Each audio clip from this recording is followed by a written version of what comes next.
You know, if you're watching this, there's probably a part of you that's been wondering if all that weight you've carried, the chaos, the grief, all those years of just holding it all together, if it actually did something to you. I don't mean in some cheesy, inspirational quote kind of way. I mean in a real, structural way. Okay, let's really get into this. So here's the core idea we're going to explore. Genuine adversity, the real stuff. It doesn't just build character, like they say in speeches.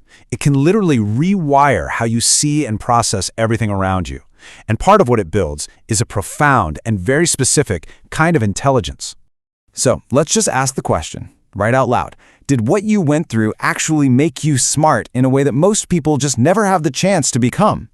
We're going to walk through 7 signs that you didn't just survive something, you actually developed a unique kind of intelligence, one that was forged in fire, not taught in a classroom. All right, so let's start with the first 3 signs. Think of these as the foundation, right? This is the bedrock of this unique intelligence that gets built from the ground up, literally. The first sign is pretty simple.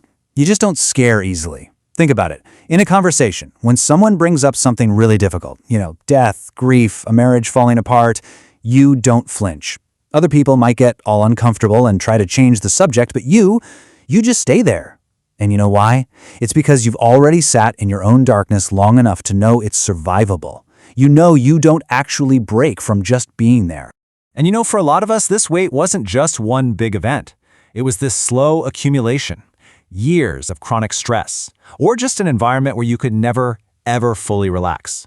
There's actually a term for this. Clinicians call it complex trauma. And one of its really strange side effects is that it quietly builds this incredible capacity for being present with pain, both your own and other people's. Okay, sign number 2. You make decisions differently when you're under pressure. When everything starts getting chaotic, when everyone else is freaking out, something inside you actually gets quieter, not louder. There's a certain groundedness in how you operate in a crisis. And it's not really about confidence. It comes from this deep knowing that you've already been in rooms you didn't think you'd walk out of, and you did. Your nervous system has been here before. It knows how to find its feet. And that leads us right into our third sign. Your relationship with certainty is just fundamentally different. Most people, they need things to be resolved. They need it wrapped up with a neat little bow on top. That feeling of not knowing, of ambiguity, it's deeply uncomfortable for them. So they'll grab for the easiest, quickest answer just to make that feeling go away. But for you, that's not how it worked. And this slide really nails that divide, doesn't it? You've already lived through these long stretches where there was no easy answer, where the outcome was a total unknown for months, maybe even years. And you didn't have a choice. You had to just keep functioning anyway. You learned how to live in the gray area. Psychologists actually have a name for this. It's called ambiguity tolerance. And get this, it's strongly correlated with creative problem solving, with complex reasoning, and with really effective leadership. The big difference here?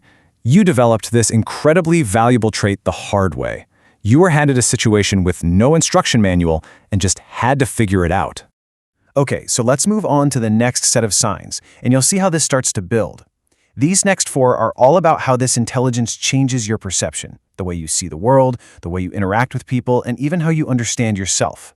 All right, sign number 4. You might have found you've kind of lost your appetite for performance. There's this specific kind of exhaustion that comes from deep suffering, and it can make small talk and all that social pretending feel, almost unbearable. The curated version of yourself, the conversations that just skate on the surface, you just can't do it anymore. It's like what you went through stripped away that social veneer, and you can't always get it back on. But listen, this isn't a flaw. It's actually a sign of something called post-traumatic growth. It's a fundamental restructuring of what truly matters to you. It forces a recalibration of where and with whom you're willing to spend your precious energy. And yeah, some people might find this new directness a little off-putting. But you know what? The right people, they'll find it feels like oxygen. Sign number 5 is a subtle one, but it's incredibly powerful. It's that you have a complicated but really honest relationship with your own emotions. You've spent real time in the basement of yourself, right? Navigating the grief you never asked for or that anger that had nowhere to go. That kind of internal digging, even when it's so painful, it builds a level of self-awareness that is just so rare. You don't just feel things anymore. You understand where they come from. And then there's sign number 6. You read rooms the way other people read headlines. You walk into a space and within seconds, something in you has already taken a full inventory. This isn't something you learned in a workshop. No, you developed it because, at some point in your life, reading the environment accurately wasn't just a social skill, it was absolutely essential for your survival. It's like you're sensing the unspoken tension between two people across the room. You're the one who notices the smile that doesn't quite reach someone's eyes. Your brain just became calibrated to detect both threat and nuance at the exact same time. So what other people might get is just a vague feeling. You receive it almost like clear data. It's a deeply, deeply trained form of emotional intelligence. And that brings us to our seventh and final sign, and it's a really nuanced one. You grieve well, and that itself is a form of intelligence. See, the ability to actually grieve, to really sit inside a loss without immediately trying to fix it or reframe it or just fast forward through it, that is a cognitively sophisticated skill. You are forced into a depth of emotional processing that most people spend their entire lives building systems to avoid. So, as we wrap this up, it's really important to pause and think about what this all means. These signs, they are not a silver lining. They are not meant to make the hard things okay. They are a testament to the mind's incredible ability to build something real out of hardship. And I want to be incredibly clear in this next point. None of this is a justification for what you went through. It doesn't make it necessary, it doesn't make it secretly worth it. Some things were just too much, and they should not have happened, period. That is allowed to be true, right alongside everything else. Because at the exact same time, this is also true. You took what happened, and your mind found a way to build something quiet and strong and real with the wreckage. The people in your life who feel so held by you, the ones who reach out when they have nowhere else to go, they sense it. They're responding to someone who went somewhere and came back. You are not behind. You are someone who went somewhere very few people ever go, and you found out what you are made of.